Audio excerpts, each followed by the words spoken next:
Thrasher Schmidt, again, another top. You ended up top 32 at YCS Rimini with shuttles. Nekroz, sorry. Is there anything you want to say before you go to the microphone? Nothing special. I think it's the best deck with the clowns. Yeah, of course. I was really unlucky in top 32 again, but it happens. Yeah, okay, you see this? Same procedure as every time. No Gungnir, because with the clowns you don't have to make any OTKs with Gungnir, you can always go for the OTK with Masquerade. It's safer and it's also a lot easier because it most of the time needs one less card because you don't have to discard anything for Gungnir. I decided to not play Catastor because it breaks a lot, so just one target for Exile is fine. These guys, which they apparently like my opponent more than they like me. Right. 2-1-1 on the clowns. They're really good, but you only want to draw them, like you only need one, because you want to tribute one of Valkyries and get the effect off. You never want to draw two clowns pretty much, and you side them out in any matchup that is not the mirror match, because the clowns are only good if you can play your game. They're only good if you can summon Valkyries, activate ritual spells. They don't really help against mistake or anything. So you set them out in other matchups, except for this one against Shaddolls. I keep it because you can summon it against Anoyatilis. You still play these two because they're just key. One short. One Maxi was the 40th card because I'm also siding Retaliating Sea. And like you cannot play Upstart in this deck because every OTK with Masquerade is between 8,000 and 9,000 damage exactly. So there's no way you can give your opponent 1,000 life. And this worked out fine because it pretty much always cycles. With only one Maxi you never draw two, so it's alright. And then you play one Thrasher because you really need 3 Rotas this format. You have to play 3 Rotas just to get to the shred and get the most consistency possible. But if you only play one shred and 2 Clauseless, you run out of targets. So you play this guy. Really good against Shaddolls because you can summon it against Anoyatilis and then summon a level 4 and out it. Out to Ryo, out to Spell Canceller. And in general, in the mirror match you always have an empty board. So whenever you start your turn and you have a Rota, you can summon it. And it also helps a lot making a Rhapsody OTK. Not Rhapsody, Masquerade. Yeah, Masquerade. That's it for the monsters. Okay. Yeah, 3 Rotas, as I said, very key card. 6 mirrors. I thought a lot about playing a 3rd cycle, but I didn't want to break with too many mirrors, so I decided that 6 would be fine. Missed it a little bit, but it's fine, it works. 2 MSTs. I don't really like the card, but I expected a lot of Burning Abyss and stuff, and I played 5 Burning Abyss. It actually didn't help me any game once because either like they only play like 2 mistakes and an emptiness, they don't always have it, and if they have it, I don't have this. Yeah, true. I don't know. As I said, there was not many cards I wanted because I'm already maxing out on all the consistency cards, all the searchers, and so I decided I would play 2. I opened both in top 32 in the mirror match. Right. Sweet. Foolish. Really versatile in this build. You can send the clowns, but you can also send Exile and Sorcerer. So it's a good card. And of course. 40 cards. Yes. The side deck is 2 Retaliating Sea. The card is really good in the mirror match, and it's also really good against like Shaddolls and Pernoids, whatnot. But the main reason why I don't play Lancea anymore is, and also only 2 shared rights, not 3, is because with shared right and Lancea against the clown version, you're not really safe anymore, because there's Masquerade. If you shared right and they go for a Masquerade OTK, there's no way you can survive it. You cannot damage Juggler, you cannot Valkyries, nothing works, so you have to put something in their way or to stop them.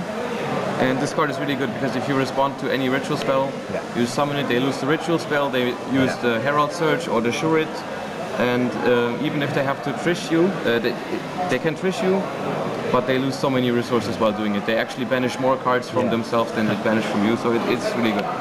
And it also works with 1 Maxi because you don't play it for the Maxi Surge, you play it for the other effects, so it's okay. 2 Lockbirds. It's the same idea as why Shared Ride isn't that good anymore and why Lancea isn't that good anymore, because it doesn't help if you just Shared Ride clowns or if you Lancea clowns, because if they just OTK you, yeah, it doesn't help. You have to stop them. So this card was really good, and then also side effect, I guess, ignites, FTK, chicken race, whatever. Did you play them? No. FTK? No. I played 5 Burning Abyss, 2 Shadows, 2 Mirror Matches, 2 Cosmo, and 1 Blackwing.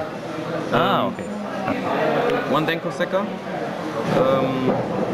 It's not that great anymore, or well, it is still very good, but it takes your normal summon, and if they have floodgates, you still have to draw other cards. So one is a perfect card. You will never draw 2.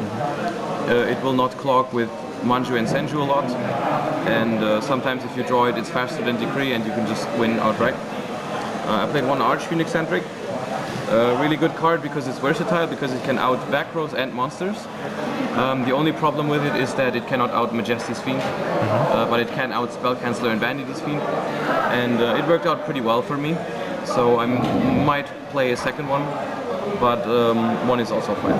As I said, 2 Shared Rides, they're still really good, because mainly for the normal Nekroz. Against Clown Nekroz, it's still you still side it, but it's not as amazing.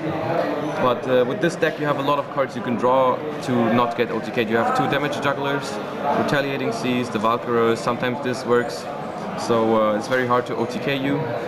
Game 3, top 32. I went first. He drawed and lockbirded me. I had Shared Ride, and he went for his combo. I didn't draw anything. I didn't draw this Valkyros. I didn't draw Damage Juggler, and it was time, so I lost. So this, I hate this card, honestly, because you want to side it in these matchups like Cleaford, Burning Abyss, Shadows, because you are so afraid of cards like Annoyatilis and stuff, but then the cards don't happen that often, and the card is just useless if they don't go for anything like this. And which is why I prefer cards like this, which are outs to many things, but you have no outs to Majesty's Fiend otherwise. But I might consider cutting this for a second one of this, a second Breakthrough Skill, or something like Torrential, which have other uses than just a regular key, because I really don't like siding it, because it's either very good or completely useless. The third MST, 3 Decrease, mainly for BA and Ritual Beast. It's not that great against Cleaford, it's not very good against Clown Shadows. It's good against Trap Shadows, but yeah, against Burning Abyss, this is the absolute best side deck card at the moment. 1 Breakthrough Skill, because you have to out the Fiends sometimes, it's better to have at least like 1, 2, 3 outs than no outs at all. And then the emptiness to ask people to side. Yeah. So the extra deck is best level 12. 2 Herald, no Star Eater because I caught Gungnir. It's still viable because if you break with Colossalos and Valkyries and Kaleido, you can play it. But I didn't miss it. I played 2 Rhapsody. They are not that necessary anymore against Clown Nekroz, because the games usually go a lot faster, because you can OTK with Masquerade. But against the normal Nekroz, it can still be very good. But I would consider cutting this for a Star Eater. If you want to, you can cut that. Staples. Only 1 Emerald is fine. Castel, Valor, Cowboy. This card is the main reason why this version is better than the other versions, because it's the safest OTK possible. There's nothing that stops it. So it's really strong, and it's also really good against Burning Abyss, Cosmo, Shadows, because you can kill all the stuff without anything. And then I play this.